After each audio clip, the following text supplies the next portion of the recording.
বঙ্গোপসাগরের লঘুচাপের প্রভাবে দেশের উপকূলীয় এলাকা ও সমুদ্র বন্দরের উপর দিয়ে ঝোড়ো হাওয়া বয়ে যেতে পারে বলে জানিয়েছে আবহাওয়া অধিদপ্তর। এ কারণে চট্টগ্রাম, কক্সবাজার, মোংলা ও পায়রা সমুদ্র বন্দরকে ৩ নম্বর সতর্ক সংকেত দেখানো হয়েছে। বিস্তারিত জানাতে পটুয়াখালী থেকে সরাসরি যুক্ত হচ্ছেন সহকর্মী মাহমুদুল হাসান রায়হান।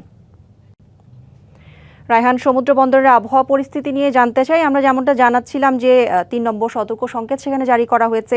যারা ওই জায়গায় রয়েছেন তাদের কথা তো জানবই, বিশেষ করে মাছ ধরার ট্রলার যারা ওখানে অবস্থান করছেন তাদের জন্য আসলে কি নির্দেশনা এসেছে?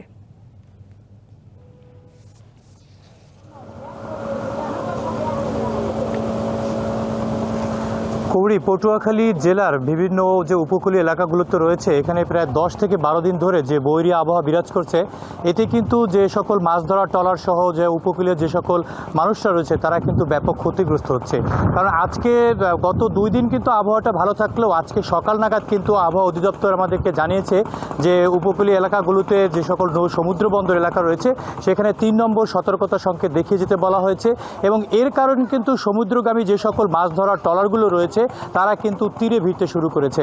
আমরা দেখেছি যে কুয়াকাটা, মহিপুর এলাকার যে সকল মাছ ধরার ট্রলার রয়েছে তারা কিন্তু তীরবর্তী এলাকায় অবস্থান করছে এবং যারা গভীর সমুদ্রে ছিল তারা কিন্তু আবার ফিরতে শুরু করেছে।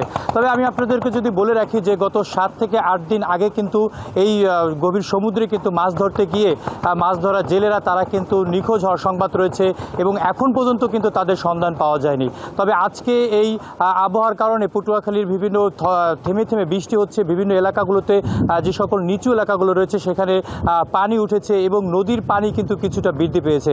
তবে আমাদেরকে কুয়াকাটা এলাকার যে সকল মাছ ধরার ট্রলার যারা তারা জানিয়েছেন যে এই বৈরী আবহাওয়ার কারণে তারা কিন্তু মৎস্য খাতে অনেক বড় একটি ক্ষতির সম্ভাবনা দেখছে।